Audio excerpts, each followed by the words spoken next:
আসসালামু আলাইকুম, আমি সোহেল রানা, উপসহকারী কৃষি অফিসার, উপজেলা কৃষি অফিস সদর ময়মনসিংহ। আজ আপনাদের সামনে যে বিষয়টি নিয়ে কথা বলবো সেটি হচ্ছে পেঁপে চাষের বীজ বপন থেকে শুরু করে পেঁপে বাজারজাতকরণ পর্যন্ত কি কি করণীয় সেই বিষয়গুলো আমরা তুলে ধরতে চেষ্টা করব। প্রথমত হচ্ছে এলাকা নির্ভর পেঁপের জাত বা কোন এলাকায় কোন পেঁপেটা ভালো হয় সেটা আমরা প্রথমে জেনে নিব। বিশেষ করে বিভিন্ন এলাকায় বিভিন্ন জাতের পেঁপে ভালো হয়, সব এলাকায় একই জাতের পেঁপে ভালো হয় না। আমরা যে জায়গাটি দাঁড়িয়ে আছি সেটি হচ্ছে ময়মনসিংহ সদর উপজেলার চর-ই-শহীদিয়া ব্লকের চর-ই-শহীদিয়া ইউনিয়নের চর লক্ষ্মীপুর গ্রামে। এই এলাকার জন্য টপ রেডি জাতের পেঁপেটা মোটামুটি আমরা যাচাই করে দেখছি যে এই জাতটা এই এলাকায় ভালো ফলন দেয়।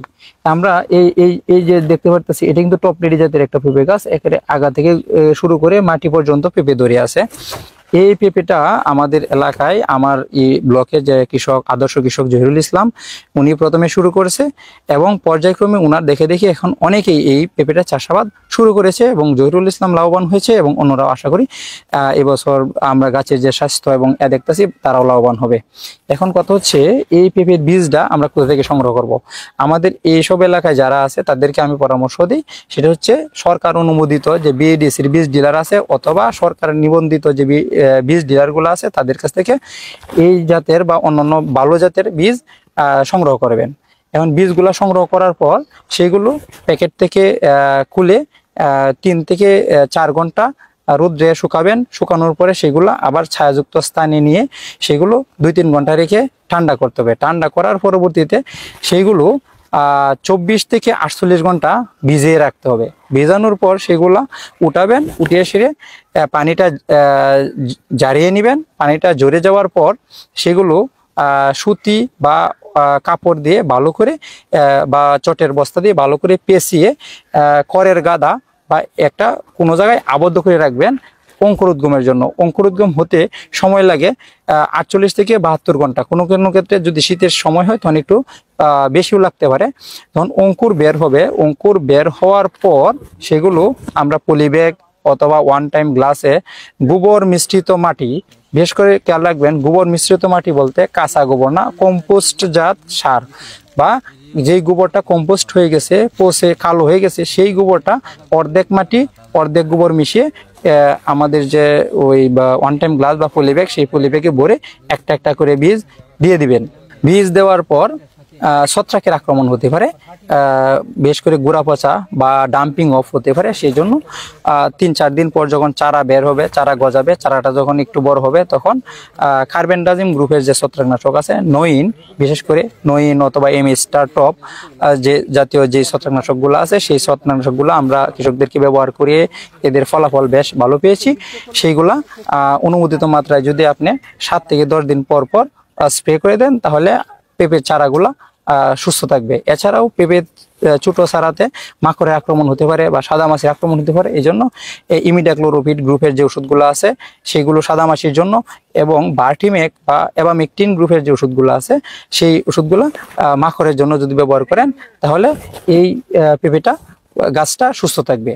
এছাড়াও এখন কথা হচ্ছে অনেকে যে বিষয়টা বোঝে না সেটা হচ্ছে কতটুকু পেঁপে গাছের দূরত্ব হবে এবং সেগুলো কিভাবে রোপণ করবে।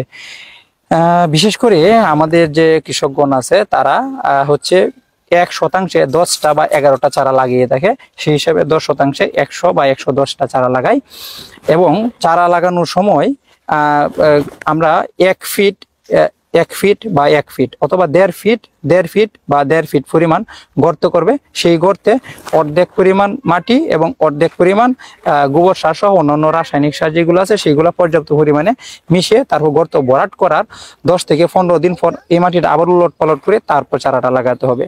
এখন পেঁপের চারাটা মূলত পেঁপেটা 1 বছরের জাতীয় ফসল এবং প্রথম 2 থেকে 3 মাস পেঁপের চারাটা একটু বড় হয়।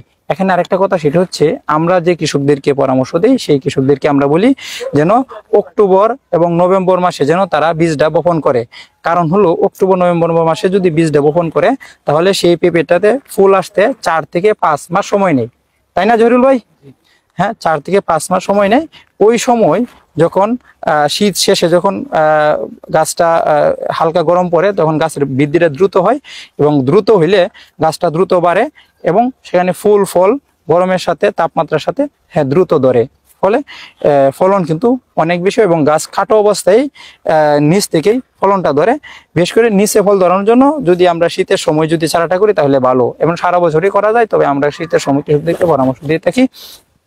এখন ওই আমরা পেঁপে চারা লাগানোর সময় বা পেঁপের জমিতে আন্ত ফসল হিসেবে বিশেষ করে শাক জাতীয় যে সবজিগুলো আছে, ধনিয়া পাতা আছে বা অন্যান্য শাক, মূলা শাক আছে, এইগুলা দিতে পারে। অথবা অনেকে আছে আলু দেয়, আলু দেওয়া যাইতে পারে। তখন আলু 30 থেকে 40 দিন পরে বা 50 দিন পরে সেগুলা উঠানোর পরে কিন্তু পেঁপে গাছের গোড়ায় মাটি সহ অন্যান্য এগুলা দিয়ে দেওয়া হয়। তার পরবর্তীতে পেঁপের যে প্রধান সমস্যাগুলোর মাঝে একটা সমস্যা হলো মোজাইক রোগ, আর একটা হচ্ছে মাকড়, আর একটা হচ্ছে গুড়া পচা বা গুড়া পচে যায়। সেই ক্ষেত্রে আমরা কৃষকদেরকে বিশেষ করে পরামর্শ এরকমই দিয়ে থাকি, সেটা হচ্ছে তাদের রোগ হোক বা না হোক, সেই জন্য নিয়মিত তাদের জমি পর্যবেক্ষণ করবে এবং নিয়মিত তার জমির খোঁজখবর রাখবে। আগাছা হওয়ার সাথে সাথে আগাছা পরিষ্কার করে দিবে। আর সাদা মাছের উপস্থিতি দেখা মাত্রই ইমিডাক্লোরোপিড গ্রুপের অথবা এসিটামিপ্রিড গ্রুপের অথবা থায়োমেথাক্সাম গ্রুপের যে কীটনাশকগুলো আছে, সেই কীটনাশকগুলো তারা 7 থেকে 10 দিন অন্তর অন্তর ব্যবহার করবে। আর মাকড়ের হাত থেকে রক্ষা করার জন্য অ্যাবামেকটিন গ্রুপের যে ওষুধগুলো আছে, সেই ওষুধগুলা 7 থেকে 10 দিন পর পর ব্যবহার করবে।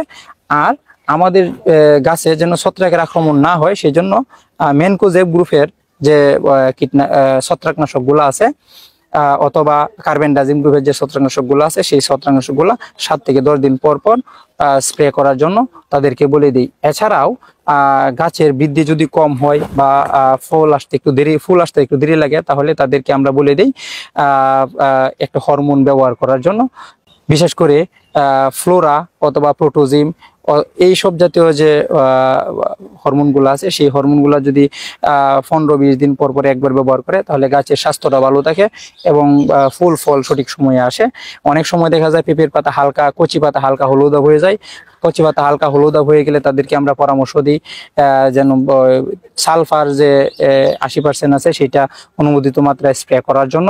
আর এছাড়াও অনেক সময় দেখা যায় যে ফল আঁকাবাঁকা হয় বা এবড়ো-তেবড়ো হয়। ফল আঁকাবাঁকা এবং এবড়ো-তেবড়ো না হওয়ার জন্য আমরা ষোলোবোর বোরন যেটা আছে, ষোলোবোর বোরন সেটা আমরা স্প্রে করার জন্য বলে দিই। অনেক সময় ফল ঝরে যায়, ফল ঝরে যাওয়া লক্ষণ দেখা মাত্রই আমরা তাদেরকে বলে দেই যদি সেচের ঘাটতি থাকে তাহলে সেচ দিতে হবে। এছাড়াও চিলেটের জিঙ্ক যদি অনুমোদিত মাত্রায় স্প্রে করে, তাহলে অনেক সময় ফল ঝরা রোধ হয়। এই হচ্ছে সামগ্রিকভাবে আমাদের পেঁপে চাষ বিষয়ে আমাদের তথ্য। আর কাঁচা পেঁপে বা পাকা পেঁপে, কাঁচা পেঁপে বিক্রির চেয়ে যদি পাকা পেঁপে বিক্রি করি, তাহলে কিন্তু আমাদের পুষ্টিও বেশি পাই এবং কৃষক লাভবান হয়। যেমন যেখানে কাঁচা পেঁপের দাম পাওয়া যায় 15 থেকে 20 টাকা কেজি, অবস্থান বেঁধে বা স্থান বেঁধে 10 টাকা কেজিতে নেমে আসে। আর পাকা পেঁপে 70 থেকে 60 থেকে শুরু হয়, সেটা কমে 40-এ আসতে পারে, আবার সর্বোচ্চ 100 টাকা যাইতে পারে। তো সেই হিসাবে পাকা পেঁপেটা বিক্রি করলে কৃষক 2 থেকে 3 গুণের বেশি লাভবান হয়। আশা করি এই ছিল আমাদের পেঁপে চাষ বিষয়ে পূর্ণাঙ্গ তথ্য। আশা করি যারা আপনারা করতেছেন, আমি উপসহকারী কৃষি অফিসার হিসেবে আমি আপনাদের কাছে এই তথ্য পৌঁছায় দিতে চেষ্টা করছি। আশা করি আপনারা উপকৃত হবেন। ধন্যবাদ।